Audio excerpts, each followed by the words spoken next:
Good, happy Thursday morning. I'm Riley King, and welcome to the Riley King Newscast. Let's get started.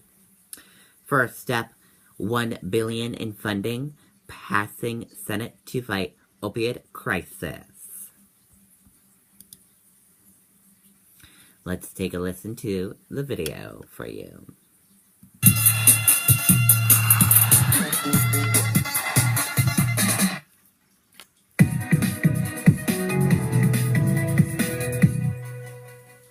Senator Jeanne Shaheen says she wants federal money to fight the drug crisis funneled into New Hampshire as soon as possible. And she told the head of the Federal Office of Drug Control Policy to put a rush on it. He committed that he will get the money out the door just as soon as he can. He's been up to New Hampshire. He knows the extent of our problems in New Hampshire and across the country. So I think he will work very hard to do that. Today was a victory for Senator Shaheen, as well as Republican Senator Kelly Ayotte, who fought hard for substance abuse funding to be included in the 21st Century Cures Act. After an overwhelming win in the House of Representatives last week, the bill received another big victory in the Senate today, passing with a vote of 94-5. Much of the $4.8 billion bill is headed to the National Institutes of Health for research on cancer and Alzheimer's disease. But $1 billion will be divided among states to fight drug abuse. The goal is to create more treatment centers. Well, I think probably the most important aspect is treatment. What we know is that only 1 in 10 people who have substance misuse problems actually get treatment. The work that we can now do to fund education, prevention efforts, as well as increasing access to treatment, and most importantly, that long-term recovery to get people back on track in their lives. In fact, the number of overdose deaths in New Hampshire could hit 500 people by the end of this year, surpassing last year's record of 439 deaths. So making sure that there are treatment facilities, that there are recovery supports for people who need help is absolutely critical. And the bill is now on its way to President Obama for his signature. Okay, and there you go on that report.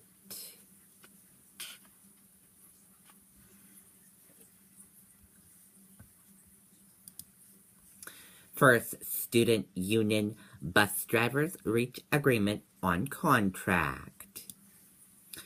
Let's take a listen to the video.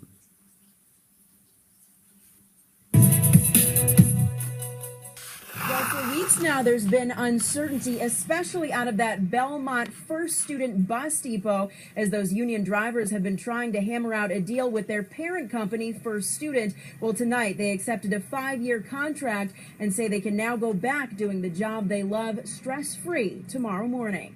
Good news. We're happy. We're happy. Yeah. There were a lot of smiles from Belmont bus drivers tonight. It's been sad not knowing what's going to happen. A short meeting at the Hampton Inn in Tilton was all it took for drivers who are in Teamsters Union Local 633 to accept their employer's latest offer. They work for the bus company First Student and have been struggling to reach a contract deal for months. We were trying to get a pension plan put into the system, into our contract as well, and higher wages, some bonus things. I mean, there was quite a bit that the company wasn't willing to move on. Drivers voted 33-1 in favor of ratifying the contract. In a statement to News 9, First Student said, quote, "We value our drivers and recognize the excellent work they do in transporting children safely to and from school. First Student is happy to have this matter resolved. We return our full focus to providing continuous service for the school districts we serve." Something drivers agree with. Just for the children's sakes, I didn't want to go on strike, and I have children, 2 children in the school system, and I have summer friends, and I'm just glad that we were able to reach together. These bus drivers say they've been stressed for weeks while on the job, and tomorrow morning will be a special one where the focus can go back to where it belongs. I love my job. What do you love about it? The kids. Now, some details still need to be hammered out, but that contract for 5 years is considered to be ratified starting tonight. In Tilton, I'm Charisse LeClaire, WMUR News 9. Okay, and there you go on that report.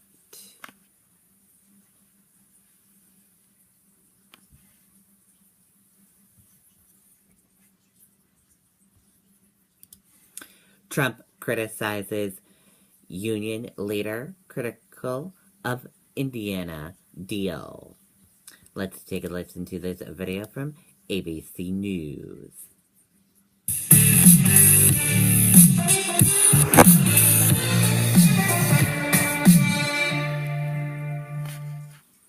President-elect Trump launching his thank you tour in Cincinnati tonight with a major cabinet announcement.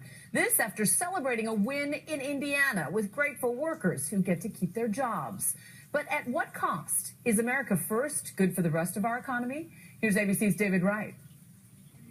The president-elect appears to be basking in his new job.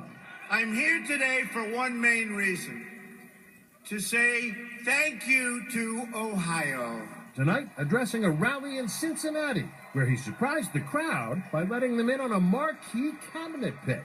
His choice for Secretary of Defense, retired Marine Corps General James Mattis, former head of the U.S. Central Command. We're not announcing it till Monday, so don't tell anybody.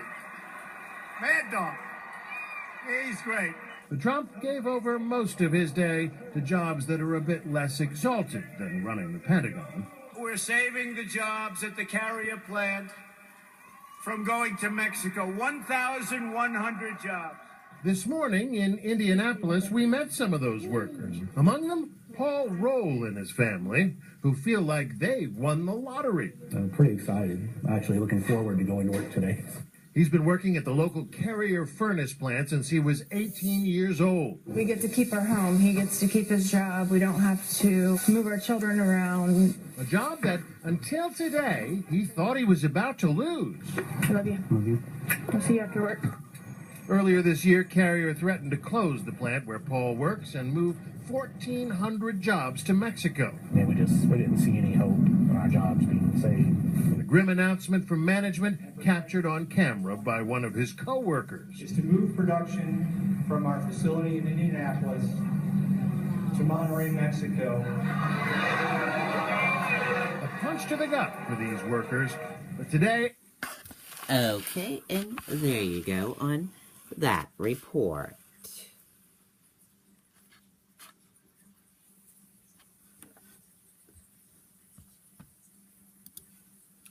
Facebook is patenting a tool that could help automate removal of fake news.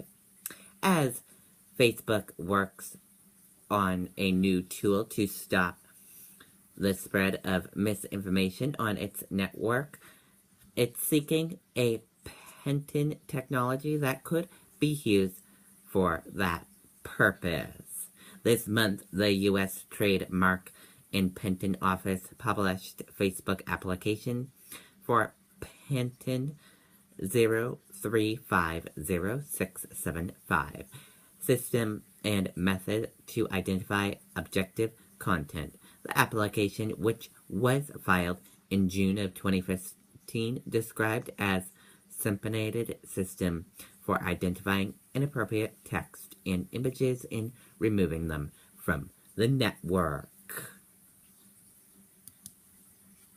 Michigan recount halted. Let's take a listen to this video from CNN. You have said the President-elect Donald Trump and his campaign are scared and trying to obstruct the recount process. Why do you think that? Why do you think that they're scared? Well, because they're doing everything they can to stop transparency and accountability. You would think that they would be confident in their victory. You would think that they would support the democratic process. What is wrong with counting the votes? You know, when there's a question about where a ball landed in football or in tennis, you know, we review the tapes and we see where exactly it landed. We should have the capacity to do that in every election. There should be automatic audits of every election, and we should just be getting rid of this very disaster-prone, tamper-prone, hacking-prone electronic touchscreen machine. Okay, so let me ask you a question about this, though, because the margins of victory here seem very close. If you're a person out there, you're watching, you say 10,000 votes, 10,700 votes in Michigan, 5.5 million ballots cast, you immediately say, okay, that makes sense that would be a recount. Jeffrey Toobin, who wrote the book about the recount in Florida in the year 2000, says the most number of votes that will switch is 500 votes. He says there's no way this outcome will change. Are you concerned that you are hurting confidence in the system, especially by people on the left who are upset that Trump won when the results won't change? Well, let me just say, we saw in Ohio in 2004, after the fact, in a court case, that there were 90,000 votes that were mistakenly read as blank in Toledo, in an African-American, heavily Democratic-leaning district. Those votes were basically blanked out. Had they been counted, there's no question that that would have changed the outcome in Ohio. So it's just not true that only a couple hundred votes here and there change. We don't know, but the purpose here is not to change the outcome. Let me say that the purpose here is to create a process that we can trust. We cannot sweep American cynicism, American distrust. After this very bitter and divisive election, we need to be confident in our voting system that we have counted every vote and respected American voters. Okay, and there you go on that report.